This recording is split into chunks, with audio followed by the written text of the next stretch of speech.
Hello everyone, welcome back to Mom's Miracles. ఈ రోజు మీకోసం ఒక వెరైటీ అయిన బ్రేక్ఫాస్ట్ రెసిపీని ఈజీగా క్విక్గా ఎలా ప్రిపేర్ చేసుకోవాలో చూపించబోతున్నాను. మనం రెగ్యులర్గా గుంతపొంగనాల్ని ఏదైనా చట్నీతో తింటూ ఉంటాం కదండి. బట్ ఈ రోజు కొంచెం వెరైటీగా, కొంచెం చైనీస్ స్టైల్ కూడా మిక్స్ చేస్తూ ఒక కొత్త రకం బ్రేక్ఫాస్ట్ని ప్రిపేర్ చేద్దాం. ఇది చాలా స్పైసీగా, చట్పటాగా చాలా బాగుంటుందండి. రవ్వతో చేసుకునే ఈ గుంతపొంగనాల్ని అందరూ ఇష్టపడతారండి. ఎప్పుడు చేసుకునే రెగ్యులర్ వెరైటీ కాకుండా ఇలా కూడా ట్రై చేయండి.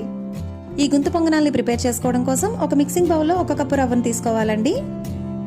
దీనిలోనికి ఒక 1/2 కప్ వరకు పెరుగుని యాడ్ చేసుకోవాలి. దీంతో పాటు ఒక 1/2 కప్ వాటర్ని కూడా యాడ్ చేసుకుని వీటన్నిటిని కూడా బాగా కలిసేలాగా ఇలా విస్కర్తో మిక్స్ చేసుకోవాలి. ఈ విధంగా మిక్స్ చేసుకున్న తర్వాత మూత పెట్టుకుని ఒక 15 నుంచి 20 నిమిషాల పాటు పక్కన పెట్టుకోవాలి. చూసారు కదా, 15 నిమిషాల తర్వాత ఈ బ్యాటర్ అనేది కొంచెం తిక్కగా అయింది కదండి. ఇప్పుడు దీనిలోనికి మరొక 1/2 కప్ వరకు వాటర్ని యాడ్ చేసుకుని ఒకసారి బాగా మిక్స్ చేసుకోవాలి. ఇప్పుడు దీనిలోనికి రుచికి సరిపడా సాల్ట్ని, సన్నగా కట్ చేసి పెట్టుకున్న ఒక 2 పచ్చిమిరపకాయలని, ఒక చిన్న అల్లం ముక్కని కూడా సన్నగా కట్ చేసి వేసుకున్నానండి. కొంచెం కొత్తిమీరని కూడా యాడ్ చేసుకుని బాగా మిక్స్ చేసుకోవాలి. మనం ఎప్పుడైతే గుంతపొంగనాల్ని ప్రిపేర్ చేసుకోవాలనుకుంటున్నామో దానికి ముందుగా మాత్రమే ఇలా ఒక 1/2 టీ స్పూన్ వరకు బేకింగ్ సోడాని యాడ్ చేసుకుని ఒకసారి ఈ బ్యాటర్ అంతటిని బాగా మిక్స్ చేసుకోవాలండి. ఇలా యాడ్ చేసుకోవడం వల్ల చూసారు కదా, బ్యాటర్ అనేది ఎంత ఫ్లఫీగా వస్తుందో. మనం గుంతపొంగనాల్ని ప్రిపేర్ చేసుకునే ఈ కడాయిని స్టవ్ మీద పెట్టుకుని కొంచెం వేడెక్కిన తర్వాత లైట్గా ఆయిల్ని అప్లై చేసుకోవాలి. ఆయిల్ కొంచెం వేడెక్కిన తర్వాత మనం ముందుగా ప్రిపేర్ చేసుకునే ఈ రవ్వ బ్యాటర్ని ఇలా 3/4 వరకు వేసుకుని మూత పెట్టుకుని ఒక 2 నిమిషాల పాటు ఉడికించుకోవాలి. 2 నిమిషాల తర్వాత వీటిని ఈ విధంగా టర్న్ చేసుకోవాలండి. చూసారు కదా, మంచి గోల్డెన్ కలర్ లో బాగా ఫ్రై అయ్యాయి కదండి. ఇలా టర్న్ చేసుకున్న తర్వాత వీటిపైన లైట్ గా మళ్ళీ ఇంకొకసారి ఆయిల్ ని అప్లై చేసుకుని మరొక 2 నిమిషాలు రెండో వైపు కూడా ఈ విధంగా కలర్ మారేంత వరకు మూత పెట్టుకుని ఉడికించుకోవాలి.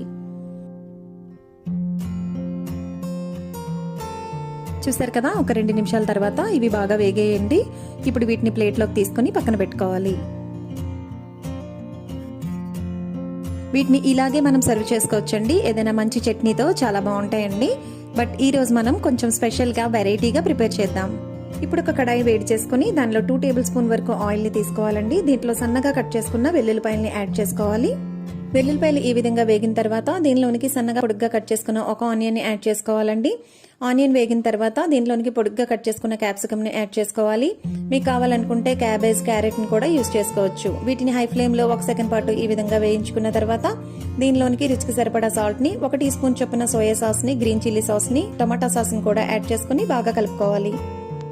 ఇలా వెజిటబుల్స్ అన్నింటినీ కూడా 2 నిమిషాల పాటు హై ఫ్లేమ్ లో ఫ్రై చేసుకున్న తర్వాత దీనిలోనికి 1/2 టీ స్పూన్ వరకు మిరియాల పొడిని, 1 టీ స్పూన్ వరకు కాశ్మీరీ రెడ్ చిల్లీ పౌడర్ ని యాడ్ చేసుకున్నానండి. మీరు కావాలనుకుంటే నార్మల్ కార పౌడర్ని కూడా వేసుకోవచ్చు. కాశ్మీరీ రెడ్ చిల్లీ పౌడర్ వేయడం వల్ల మనకి మంచి కలర్ అనేది ఉంటుందండి. కారం అస్సలు ఉండదు, టేస్ట్ చాలా బాగుంటుంది. దీనిలోనికి 3 టేబుల్ స్పూన్ వరకు వాటర్ ని యాడ్ చేసుకుని మొత్తం అంతా బాగా మిక్స్ చేసుకోవాలి. ఈ విధంగా 1 నిమిషం పాటు ఇలా హై ఫ్లేమ్ లో ఫ్రై చేసుకున్న తర్వాత దీనిలోనికి ముందుగా ప్రిపేర్ చేసుకునే ఈ గుంతపొంగనాల్ని యాడ్ చేసుకోవాలి. ఒక 2 నుంచి 3 నిమిషాల పాటు వీటిని హై ఫ్లేమ్ లోనే ఈ విధంగా మొత్తం కలుపుకోవాలండి. ఇలా చేయడం వల్ల మనకి సాసెస్ అన్ని కూడా వీటికి బాగా పట్టి టేస్ట్ చాలా బాగుంటుంది.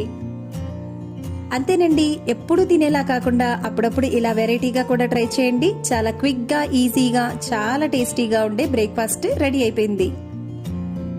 ఈ వీడియో కనుక మీకు నచ్చినట్లయితే లైక్ చేయండి, మీ ఫ్రెండ్స్ తో షేర్ చేయండి, సబ్స్క్రైబ్ చేయడం మాత్రం అస్సలు మర్చిపోకండి.